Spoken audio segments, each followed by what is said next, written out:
আসসালামু আলাইকুম প্রিয় শিক্ষার্থী, আশা করি সবাই ভালো আছো।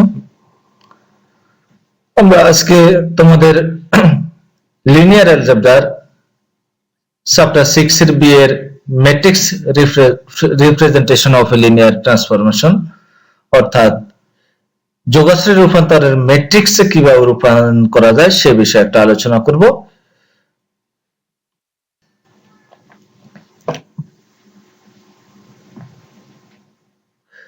যোগাশ্রী অপারেটরের ম্যাট্রিক্স রূপায়ণ। মনে করি টি সাবজেক্ট বিএফ টু বিএফ একটি যোগাশ্রী অপারেটর, E1 E2 En একটি বিএফ এর ভিত্তি এবং TE1 TE2 dot TEN belongs to BF হলে আমরা পাই। তাহলে TE1 equal to A11 E1 A12 E2 dot আমরা লিখব প্লাস A1n En। অনুরূপভাবে আমরা TE2 বের করব ডট TEN বের করব। যেখানে আমরা ai যে বলবো belongs to f, i এর মান হবে 1 থেকে n পর্যন্ত। এই ক্ষেত্রে আমরা বলবো একের সহগ ম্যাট্রিক্সের ট্রান্সপোজ ম্যাট্রিক্সকে টি এর ম্যাট্রিক্স রূপায়ণ বলা হয়। অর্থাৎ যে আদর্শ ভিত্তি E1 E2 En থাকবে সেগুলোর সাথে আমরা ট্রান্সপোজ বের করব। বের করার পর সেটাকে আমরা এই যোগাশ্রী আকারে প্রকাশ করার পরে আমরা সহগ ম্যাট্রিক্স গুলা নিয়ে টি এর ম্যাট্রিক্স রূপায়ণ করব। বলছি সহগ ম্যাট্রিক্সের ট্রান্সপোজ ম্যাট্রিক্সকে টি এর ম্যাট্রিক্স রূপায়ণ বলা হবে। আমরা তাহলে টি এর ম্যাট্রিক্স রূপায়ণের ক্ষেত্রে এই ক্ষেত্রে আমরা এটাকে টিই বা শুধু টি দ্বারা প্রকাশ করব। আমরা সাধারণত টিই দ্বারা প্রকাশ করে থাকি। তাহলে দেখো, যেমন টিই ইকুয়াল টু আমরা প্রকাশ করে রেখেছি কত, ওই যে সহগ matrix A11 A12 dot dot A1n সেটা প্রথম সারি, A21 A22 dot dot A2n এটা দ্বিতীয় সারি, আর AN1 AN2 dot dot ANN সেটা হলো তৃতীয় সারি। তাহলে সহগ ম্যাট্রিক্স করলাম, অতএব এরপরে তাই কি করতে হবে, ট্রান্সপোজ করতে হবে। তো তোমরা জানো ট্রান্সপোজ হলো সারিকে কলামে রূপান্তর অথবা কলামকে সারিতে রূপান্তর করে। তাহলে প্রথম সারি হয়ে যাবে প্রথম কলাম, দ্বিতীয় সারি দ্বিতীয় কলাম, আর ডট ডট দিয়ে n-তম সারি হয়ে যাবে n-তম কলাম। তাহলে আমাদের যোগাশ্রী রূপান্তরের ম্যাট্রিক্স রূপায়ণ করা হলো।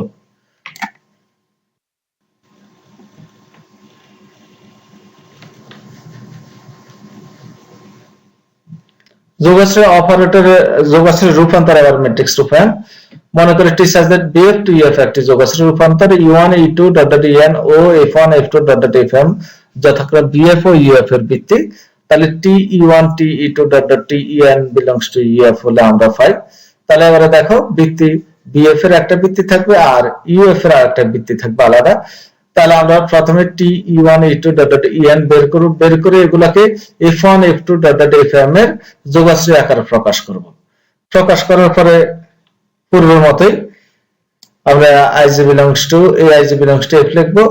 এর সব ম্যাট্রিক্স এর ট্রান্সপোজ ম্যাট্রিক্স আমরা টি এর ম্যাট্রিক্স রূপায়ণ বলবো এবং একে টি থেকে f অর্থাৎ ওই যে আমাদের আদর্শ ভিত্তি থেকে মানে অর্থাৎ বিএফ এর ভিত্তি থেকে ইএফ এর একটা ট্রান্সপোজ তাহলে দ্বারা প্রকাশ করব, টিই এফ দ্বারা প্রকাশ করব এবং সংজ্ঞায়িত করব আগের মতো। দেখো, টিই থেকে এফ ওই যে সহগগুলো নিয়ে নেব, আলফা 1 আলফা 11 আলফা 12 1m দিয়ে প্রথম সারি, অনুরূপভাবে আসবে আলফা 21 22 আলফা 2m দিয়ে দ্বিতীয় সারি, এভাবে alpha n1 alpha n2 dot dot alpha nm দিয়ে তৃতীয় সারি আসবে।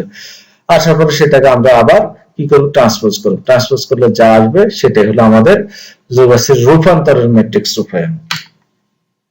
আমরা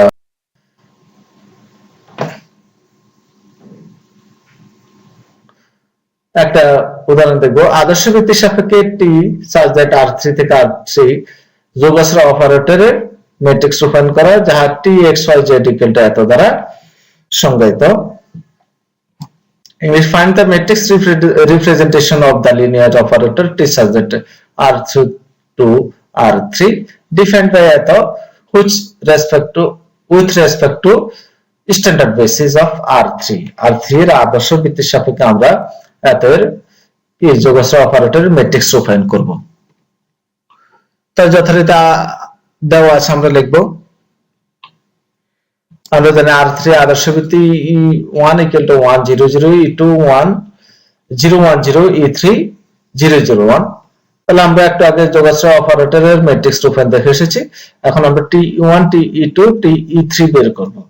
বের করে আবার আমরা সেগুলোকে যোগাশ্রয় আকারে সাজাবো। তাহলে T1 অর্থাৎ ওই যে T xyz 2x plus y x minus y z এটাতে বসাবো। তাহলে x এর মান 1, y এর মান 0, z এর মান 0। তাহলে আমরা বসাবো 2 into 1 plus 0, 2 into 1 plus 0, 1 minus 0, y এর মান 0, x এর মান 0, আর z এর মান 0। তাহলে আমরা এইভাবে করব। তাহলে হলো 2 1 0।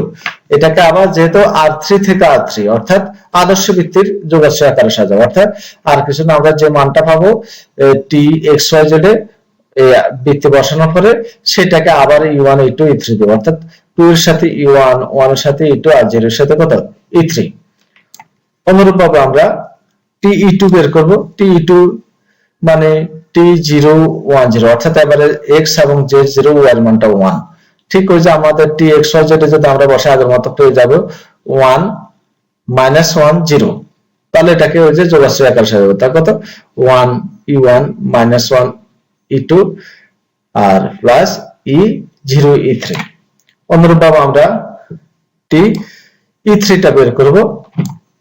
বের করার পর আবার আমরা ম্যাট্রিক্স রূপায়ণ করব। তা আমরা বলছি যে সহগগুলো নিয়ে দেখো 2 1 0 2 1 0 1 minus 1 0 1 minus 1 0 0 0 1 0 0 1। তাহলে এটাকে কি করব ট্রান্সপোজ করব। তাহলে ট্রান্সপোজ করলে আমাদের সারিকে কলামকে কলামকে সারিতে রূপান্তর করে ট্রান্সপোজ করব। এটা আমাদের आंसर।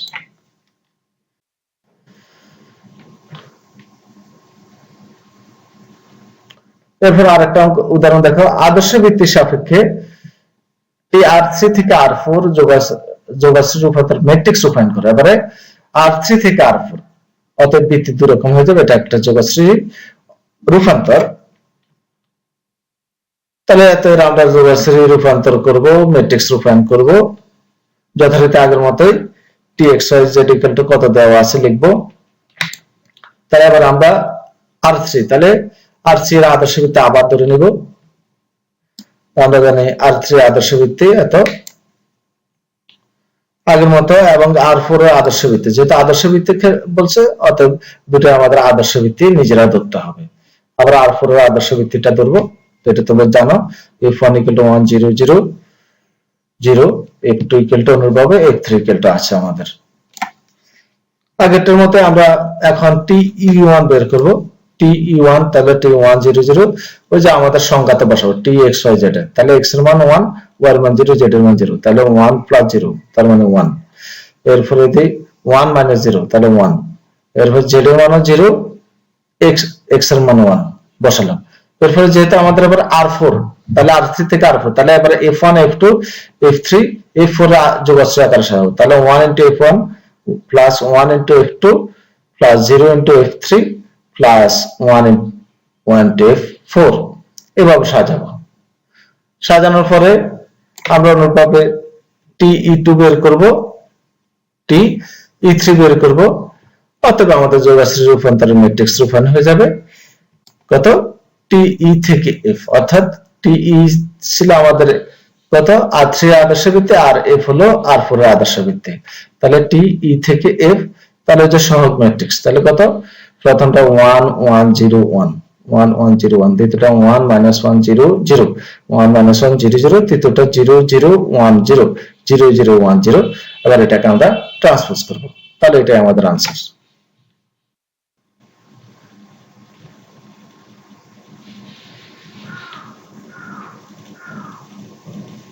উদাহরণ 3 দেখো। এত ভিত্তির সাপেক্ষে এত যোগাশ্রয় অপারেটর ম্যাট্রিক্স রূপায়ণ করো যাহা txyz এত দ্বারা সংজ্ঞায়িত। তাহলে আমাদের আবার ভিত্তি দিয়ে দিয়েছে তারা, এখন আর আদর্শ ভিত্তি বলে না, তাহলে আমরা এটা সাপেক্ষে করব। তো যোগাশ্রয় অপারেটর তোমরা জানো। তাহলে আবার ভিত্তি যেহেতু দেওয়া আছে প্রদত্ত ভিত্তি f1 f2 f3 দেওয়া আছে, এটা আমরা লিখব। প্রথমটাকে f1 দ্বিতীয়টাকে অর্থাৎ যা দেওয়া ছিল সেটার প্রথমটাকে f1 দ্বিতীয়টাকে f2 তৃতীয়টাকে f3 বলব। এবার আদর্শ ভিত্তি না, আদর্শ ভিত্তি হলো আমরা সাধারণত E1 E2 En ধরি, en ধরি। এখানে যেহেতু ভিত্তি দেওয়া আছে তাহলে f1 f2 f3 ধরব। তাহলে এবারে দেখো আমাদের যেহেতু আদর্শ ভিত্তি না, তাহলে আমরা নতুন করে নিজেদেরকে সাজাতে হবে। R3 এর যে কোনো ভেক্টর হবে f1 f2 f3 এর যোগাশ্রয়ী সমাবেশ। তাহলে এখন আমরা f1 f2 f3 এর যোগাশ্রয়ী সমাবেশ আকারে এটাকে আগে প্রকাশ করব। তাহলে আমরা ধরে নিচ্ছি ABC belongs to R3 এবং ABC equal to, তাহলে ওই যে f1 f2 f3 এর যোগাশ্রয়ী, তাহলে ABC equal to কি ধরবো, x f1 plus y f2 plus z f3 এভাবে ধরে নিব, যেখানে আমরা বলে দেব x y z belongs to কত R, বা ABC equal to x f1 এর মান বসিয়ে দেব, এরপরে আমরা x y f2 এর মান বসিয়ে দেব প্লাস z f3 এর মান বসিয়ে দেব। যথারীতি পূর্বের অনুশীলনগুলোর মতো গুণ করব, গুণ করে এগুলোকে যোগ করে রাখবো। যোগ করে তাহলে আমরা এটাকে আবারে কি সমীকরণ আকারে প্রকাশ করব। ক্রম অনুযায়ী তাহলে প্রথমটা ইকুয়াল টু প্রথমটা লিখব, দ্বিতীয়টা ইকুয়াল টু দ্বিতীয়টা, তৃতীয়টা ইকুয়াল টু তৃতীয়টা।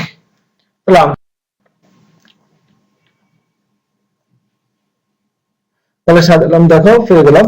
তো আমাদের কাজ হলো এটাকে সমাধান করব ইচ্ছানুন আকারে প্রকাশ করে। তো আমাদের যেহেতু সরাসরি সমাধান পাওয়া যায়, তাহলে আমরা আর কোনো কষ্ট করতে হবে না, সরাসরি তৃতীয়টা থেকে আমরা x equal to c পেয়ে যাই। x এর মান যদি আমরা দ্বিতীয়টাতে বসাই, তাহলে y equal to b minus x, তার মানে b minus c, R z equal to আমরা পেয়ে যাব a minus x minus y, তাহলে a minus x এর মান হলো c আর মাইনাস y এর মান হলো b minus c, তাহলে minus b minus minus plus c, তাহলে আমাদের c কাটা যাচ্ছে, আমরা পাচ্ছি কত a minus b। তাহলে আমরা x y z এর মান 1 নম্বরে বসাবো, আমরা x y z এর মান 1 নম্বরে বসিয়ে ফেলাম। তাহলে x f1 ছিল, তাহলে c f1, y f2 ছিল, তাহলে b minus c f2, আর প্লাস z f3 ছিল, তাহলে b minus b f3। এখন আমরা কাজ শুরু করব। t x y z equal to আমাদের এত দেওয়া আছে, তাহলে t f1 আমরা বের করব, t f1 আমরা বের করলাম। তাহলে আমরা যে সংজ্ঞাতে বসাবো কত, t f1 মানে t 1 1 1, তাহলে f1 এর মানটা বসালাম। তাহলে আমরা যে করে বসাবো যে x, এবার x এর মান 1, y এর মান 1, z এর মান 1, তাহলে আমরা এই সংজ্ঞাটাতে বসাবো। তাহলে এটাতে বসালে কত হয়, 1 plus 2 minus 1, তাহলে 2, 1 plus 1 তাহলে 2, এরপরে দেই 1 plus 1 minus 2, তারপর 2 minus 2 তাহলে 0। এবার আমরা কই বসাবো, এটা 2 নম্বরের মানগুলো নেব। তাহলে এবার হয়ে গেছে a b c এই আকার, তাহলে এর মান হয়ে গেল 2, b এর মান 2, c এর মান 0।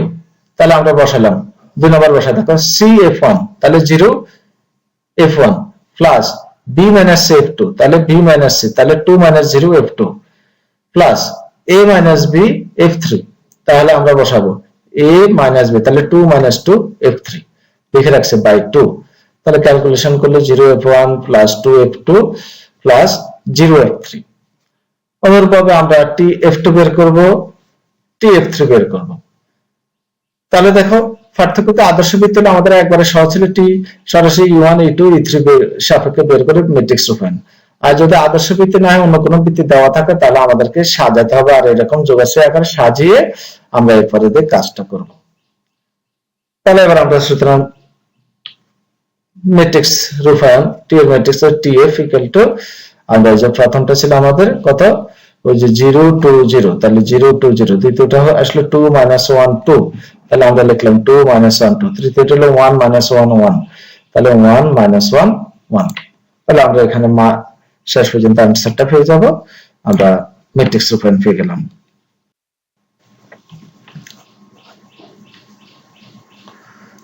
উদাহরণ 4, আমাদের বলছে কি এবারে ধরে R3 এর উপর t একটি যোগাশ্রয় অপারেটর যা t x y z এত দ্বারা সংজ্ঞায়িত, f1 f2 f3 বৃত্তের সাপেক্ষে t এর ম্যাট্রিক্স রূপায়ণ নির্ণয় করো এবং যে কোনো vector b belongs to R3 এর জন্য যাচাই করো tf bf equal to tbf।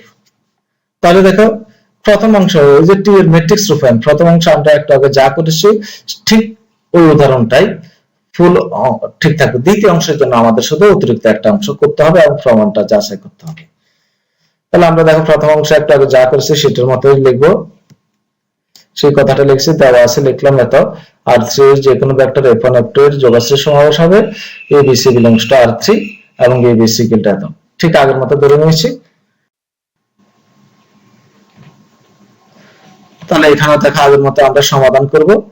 X Y Z মানটা আমরা 1 নম্বরে বসাবো, বসে আমরা টি এক্স ওয়াই জেড থেকে আমরা T F one T F two এভাবে বের করব। একটা যেহেতু ব্যাখ্যা করেছি আর এখানে ব্যাখ্যা করব না, বের করার পরে আমরা টি এফ টা পেয়ে যাব।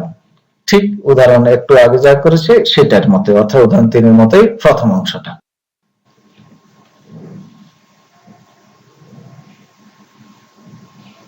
সুতরাং আমরা লিখে ফেলবো টি এর ম্যাট্রিক্স রূপায়ণ টি এফ ইকুয়াল টু এত। দ্বিতীয় অংশের জন্য আমরা যেহেতু যে এটা যোগাশ্রয় অপারেটর, তাহলে আমরা আবার ধরবো B belongs to R three, যেখানে বি ইকুয়াল টু এবিসি। তাহলে 2 নম্বর থেকে আমরা বসাবো বি ইকুয়াল টু এবিসি মানে কত, ওই যে আমরা সাজিয়ে রেখেছি 2 নম্বর থেকে CF one plus B minus CF two plus A minus B F three. অতএব আমরা টি বিএফ হয়ে যাব, এখান থেকে আমরা বিএফ যোগাশ্রয় অপারেটর হলে এটা আমাদের সহজ। দেখো এবিসি কিন্তু আবার যদি 2 নম্বর থেকে বসাবো, তাহলে সুতরাং BF equal to BF, B এর ম্যাট্রিক্স রূপায়ণ, বিএফ মানে বি এর ম্যাট্রিক্স রূপায়ণ। তাহলে আমাদের কত, ওই যে সি এরপরে দ্বিতীয়টা হলো বি মাইনাস সি, এরপরে এ মাইনাস বি, তাহলে এ মাইনাস বি তাকে ট্রান্সপোজ করব, তাহলে বিএফ টা পেয়ে গেলাম। আর আমাদের বের করতে হবে টিবিএফ। তো আমরা টিবি এর জন্য প্রথমে টিবি বের করব, টিবি তাহলে টিবি, তাহলে টিবি মানে কত এবিসি, তাহলে এবিসি বসালাম, তাহলে টি এবিসি তার মানে এক্স এর মানে এ, ওয়াই এর মান বি, জেড এর মান সি, তাহলে বসাই দেব যে টি এক্স ওয়াই জেড এর মধ্যে, তাহলে 2a minus 3b plus 4c, 5a minus b minus 2c আর 4a plus 7b। তাহলে এখান থেকে আমরা এবারে কি কাজ করব, হয়ে গেল এটা কত টি এবিসি বসানো, এটা হলো এ বি সি। আবার আমরা 2 নাম্বার দিয়ে কাজ করব, তাহলে এ বি সি ছিল আমাদের কত সিএফ1, 2 নাম্বার থেকে আমরা একটা সিএফ1, তাহলে সি বলতে এখানে 4a minus plus 7b, তাহলে সিএফ1 প্লাস কত বি মাইনাস সিএফ2, তাহলে B minus C F two. তাহলে তোমরা বসাও, দেখো বি থেকে সি বিয়োগ করবা, তাহলে 5 এর থেকে বাদ দিলে এ মাইনাস বি মাইনাস 7b, তাহলে মাইনাস 8b আর মাইনাস 2c, তাহলে বি মাইনাস সি হয়ে গেল এ minus 8b minus 2c f2 plus শেষটা হলো আমাদের a মাইনাস বি, তাহলে a কত 2a minus 3b minus 4c 5a minus b minus 2c, তাহলে 2a minus 5a তাহলে minus 3a minus 3b minus minus a plus b, তাহলে minus 2b plus 4c R minus minus a plus 2c, তাহলে 6c f3 আমরা বসাই ফেললাম। এর calculation করার পরে সুতরাং আমরা পেয়ে যাব আমরা tbf, tb এটা ম্যাট্রিক্স অর্থাৎ tb এর ম্যাট্রিক্স রূপায়ণ। তাহলে আমাদের প্রথমটা কত 4a plus 7b, 4a plus 7b, দ্বিতীয়টা কত সরাসরি লিখে ফেলছি, আমরা লিখতে পারতাম 4a plus 7b দ্বিতীয় element a minus 8b minus 2c তৃতীয় element minus 3a minus 2b plus 6c, লিখে এটাকে আমরা ট্রান্সপোজ করছি, ট্রান্সপোজ করার পরে এটা আসবে আমাদের। তাহলে দেখো আমাদের tbf হয়ে গেছে। এখন আমাদের দেখাতে হবে tbf এর গুণফলটা tbf এর মতো।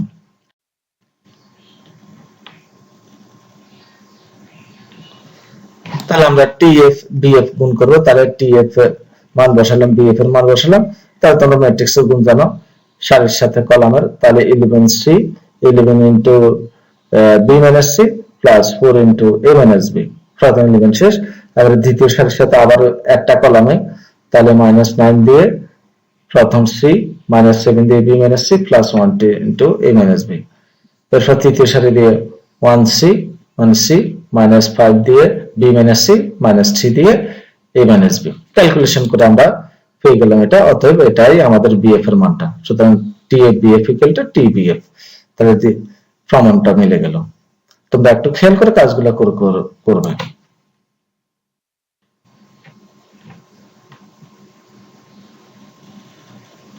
উদাহরণ ফার্স্টে দেখো tx যেটি কাদের দ্বারা বর্ণিত R3 থেকে R2 এর একটি যোগাশ্রয় অপারেটর, R3 এর ভিত্তি দেওয়া আছে, আবার R2 এর ভিত্তিও দেওয়া আছে।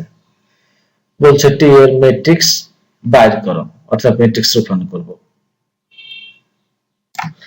তাহলে যথারীতি আমরা R3 এর ভিত্তিগুলোকে ধরে নিলাম F1 F2 F3 আর R2 এর ভিত্তিগুলোকে G1 G2।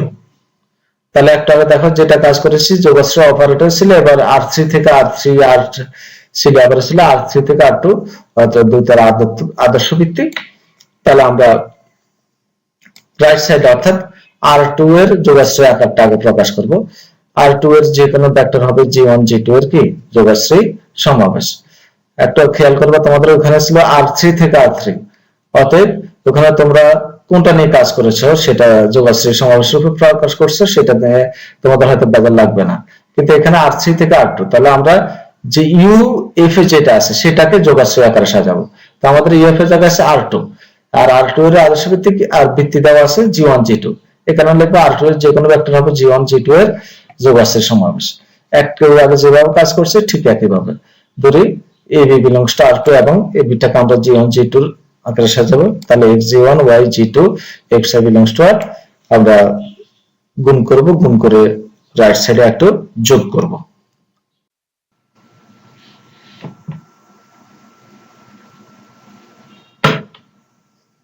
তাহলে আমরা পেয়ে গেলাম AB equal to x plus y comma x। এটাকে আমরা সমীকরণ আকারে প্রকাশ করে লিখবো x plus y equal to x equal to b। তাহলে এখানে আমাদের সরাসরি ইসালন আকার প্রকাশ না করে আমরা ইসালন আকারটা পেয়ে গেলাম। অথবা আমরা পেয়ে যাব x equal to b এবং y equal to পেয়ে যাব কত a minus x, that is a minus b। তাহলে আমরা x এবং y এর মান এক নম্বরে বসায় দিব। তাহলে আমরা ab equal to পেয়ে যাব bg1 plus a minus bg2। যথারীতি আবার আগের মতো আমরা কাজ করব txyz equal to এত, এখান থেকে tf1 আমরা বের করব। তাহলে f1 ছিল আমাদের কত, তাহলে অর্থাৎ R3 এর ভিত্তিগুলো ছিল f1 equal to ছিল 1 1 1। তাহলে এখানে মানগুলো বসালে তাহলে x এর মান 1, y এর মান 1, z এর মান 1। তাহলে আমরা txyz এ বসালে কত 2 plus 1 plus 1 that is 4, 3 plus 2 plus 4 that is 9। তাহলে হয়ে গেছে AB। তাহলে AB কে কিভাবে সাজাবো, ওই যে 2 নম্বরের মতো bg1 plus a minus bg2। তাহলে আমরা লিখব তাহলে b তার মানে 9g1 plus a minus b অর্থাৎ 4 minus 9g2। তাহলে আমরা এখান থেকে পেয়ে যাব 9g1 minus 5g2। অনুরূপভাবে আমরা tf1 f2 বের করব, tf3 বের করব। সুতরাং আমরা যোগাশ্রয় রূপান্তর পেয়ে গেলাম।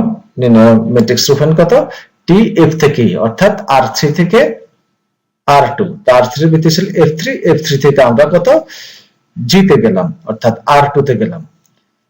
তাহলে আমরা লিখবো এটাকে সবগুলা কত 9 minus 5, 5 minus 2 আর 3 minus 1, এটাকে ট্রান্সপোজ করব। হয়ে গেল আমাদের ম্যাট্রিক্স রূপায়ণ।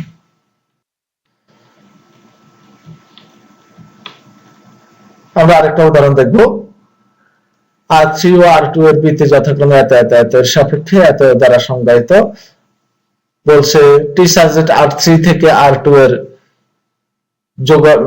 যোগাশ্রয় রূপান্তর ম্যাট্রিক্স রূপায়ণ করো এবং আরো দেখাও যে টি এফ থেকে G BF equal to T BG. ঠিক আছে, অনুরূপ একটু আগে যা করেছে সেটার মতো প্রথম অংশ, দ্বিতীয় অংশটা আমাদের আবার ভিন্ন হবে উদাহরণ 4 এর মতো। তাহলে আমরা প্রথম অংশটা করে ফেলি, একটা আগে যা করেছে টি এক্স ওয়াই জেড। তাহলে আমাদের যেহেতু R3 থেকে R2, তাহলে আমরা R2 এর যোগাশ্রয় আকারে সাজাবো। তাহলে আমরা সেই কথাটা লিখবো। R2 এর ভিত্তি হলো আমাদের কত, এখানে R2 এর ভিত্তিটা হলো G1 G2 G3। তাহলে R2 ও R3 এর ভিত্তি যথাক্রমে এত এত লিখে ফেলবো। এবার R2 এর যোগাশ্রয় রূপান্তর আর যোগাশ্রয় রূপান্তরটা আগে আমরা বের করব। তাহলে আমরা R3 এর যে কোনো ভেক্টর G1 G2 এর যোগাশ্রয় সমাবেশ। তাহলে ধরে AB belongs to R2 এবং AB equal to xg1, যেহেতু আমাদের UF এর কাজটা করতে আছে R2, অতএব R2 এর কি যোগাশ্রয় সমাবেশ রূপে আমরা প্রকাশ করব। তাহলে xg1 plus yg2, তাহলে g1 g2 এর মান বসাবো, গুণ করব, গুণ করে যোগ করব। তাহলে পেয়ে যাবে x plus y equal to a R 3x plus 4y equal to b। তাহলে এবার আমাকে ইসালন প্রকাশ করতে হবে। তাহলে x plus y equal to a, তাহলে দ্বিতীয় সমীকরণ থেকে x বাদ দিতে হলে দ্বিতীয়টা থেকে আমরা প্রথমটাকে 3 দ্বারা গুণ করে বিয়োগ করব। তাহলে l2 prime equal to l2 minus 3 l1। তাহলে আমরা সেই কাজটা করলাম, লিখলাম, পেয়ে যাব। তাহলে y 4y থেকে আমরা কত 3y বাদ দিলে পাবো y আর b minus 3a হয়ে যাবে। তাহলে y এর মান b minus 3a, x এর মান হয়ে যাবে a minus y। তাহলে a minus, তাহলে b minus B minus minus plus 3a, তাহলে 4a মাইনাস b। তাহলে x এর মানটা আমরা বসিয়ে দিলাম, বসিয়ে কাজটা করব। এবার আসলে txyz আগের মতই, তাহলে tf1 বের করব। দেখো একেবারে প্রায় উদাহরণ 5 এর অনুরূপ কাজ করেছি। তাহলে 1 1 1, তাহলে কত xyz তিনটার মানে 1, তাহলে 1 2 1 3, তাহলে 1 বাদ যাবে 2, তাহলে 3 2, তাহলে 1 আর প্লাস 5, তাহলে 5 হয়ে গেল। কারণ ab হয়ে গেছে। ab মানে আমাদের ওই যে 2 নম্বর সমীকরণ 4a b, তাহলে 4 * 2 - 5, তাহলে পেয়ে গেলাম। আর হলো b - 3a, তাহলে b হলো কত 5 - 3a মানে 2, তাহলে 3 * 2 g2 বাই 2 লিখে রাখছি। অতএব আমরা 8 থেকে 5 হলে 3, তাহলে 3g1, আর এখানে হয়ে যাবে 6, তাহলে মাইনাস g2। ঠিক অনুরূপভাবে আমরা কত tf2 বের করব, tf3 বের করব। সুতরাং t এর ম্যাট্রিক্স রূপায়ণ t f থেকে g বের করে রাখলাম। তাহলে একটা আমরা ঠিক অনুরূপে কাজটুকু করেছি উদাহরণ 5 এ। এবার আমাদের দ্বিতীয় অংশের জন্য আমরা কাজটা করব। আমরা দ্বিতীয় অংশ ধরব ঠিক উদাহরণ 4 এর মতো, b belongs to R3, যেখানে b = আলফা বিটা গামা। তোমরা উদাহরণ 4 এবং উদাহরণ 6 একটু ফ্যাঁস লাগাতে পারো। উদাহরণ 4 যেহেতু R3 থেকে R3 ছিল, এই কারণে b = ab ছিল। এখন আছে আমাদের R3 থেকে R2, অতএব যেহেতু এটা দুটো ভিন্ন হয়ে গেল, এই কারণে আমরা b এর মান এখানে আলফা বিটা গামা অর্থাৎ ভিন্ন ধরব, ওটার মতো আর ধরতে পারবো না। তাহলে আলফা বিটা গামা ধরে নেব b = তাহলে কত xf1 + yf2 + zf3, অর্থাৎ R3 এর এই ভেক্টরগুলো যোগাশ্রয় আকারে প্রকাশ করব, ভিত্তিগুলোর যোগাশ্রয় আকারে প্রকাশ করব। তাহলে এখানে f1 f2 f3 এর মান বসাবো, ক্যালকুলেশন করব। করার পরে আমরা সমীকরণ x + y + z = alpha, x + y = beta, x = gamma. তাহলে এখানে আমাদের ইসালন আকার প্রকাশ আছে, x = গামা, y এর মান পেয়ে যাব beta - x, that is beta - gamma, z এর মান পেয়ে যাব আলফা - x - y, মান বসালে আলফা - বিটা। তাহলে আমরা 3 নম্বর মানগুলো বসাই ফেলব। তাহলে পেয়ে গেলাম, সুতরাং bf টা আমরা পেয়ে গেছি। তাহলে bf টা পেয়ে গেলাম কত gamma beta - gamma alpha - beta, এটা ট্রান্সপোজ করব, পেয়ে গেলাম gamma beta - gamma alpha - beta. তাহলে আমরা bf টা পেয়ে গেলাম। এখন আমরা tbf বের করব, তার মানে 3 নম্বরে আমরা tb আনবো। তাহলে সেই কাজটা এখন করব। তাহলে b = আমাদের gamma f1 beta - gamma f2 alpha - beta f3, তাহলে tb, তাহলে t, তাহলে gamma tf1 beta - gamma tf2 alpha - gamma tf3। এবার আমরা হচ্ছে কি tf1 এর মানটা আমরা একটা বের করে রেখেছি, বসা দিয়ে দেব 3g1 - g2, tf2 বের করে রেখেছি, ওটা বসিয়ে দেব। এরপর tf3 বসে বের করে রেখেছি, সেটা বসিয়ে দেব। মানগুলো বসে আবার আমরা কি করব গুণ করব। গুণ করার পরে আমরা কি করব সকল g1 কে একসাথে আনবো, যেহেতু আমরা g1 g2 আকারে সাজাবো, তাহলে g1 কে একসাথে আনবো, g2 কে একসাথে নিব। তাহলে পেয়ে যাব আমরা কত 5 alpha + 6 beta - 8 gamma g1 - 3 alpha - 5 beta + 7 gamma. তাহলে আমরা এটা পেয়ে যাব। অতএব আমরা tbg আমরা এটা সেটা বের করব, কত আসলো আমাদের। তাহলে আমরা এই দুটাকে, প্রথমটা হলো আমাদের এটা, দ্বিতীয়টা লিখে এটা ট্রান্সপোজ করব। তাহলে পেয়ে গেলাম কত 5 আলফা + 6 বিটা - 8 গামা আর -3 আলফা - 5 বিটা + 7 গামা। এবার আমরা গুণটা করে দেখাবো। এখন t f থেকে g আর bf গুণ করলাম। গুণটা তোমরা পারো, সাধারণ গুণটা ম্যাট্রিক্সের গুণ তোমরা করে ফেলবা। তাহলে আমাদের দেখো এটা হয়ে গেছে tbg এর মতো। অতএব আমরা বলবো যে আমাদের প্রমাণটা এখানেই সমাপ্ত হলো। তো আমি যে কয়েক নিয়মের অঙ্ক ছিল সবগুলো তোমাদেরকে দেখিয়ে দিলাম। তোমরা এই অঙ্কগুলো প্র্যাকটিস করার পরে দেখবে বাকি সবগুলো অঙ্ক হয়ে যাবে। তো আজকে এটুকুই, সবাই ভালো থাকো, আল্লাহ হাফেজ, আসসালামু আলাইকুম।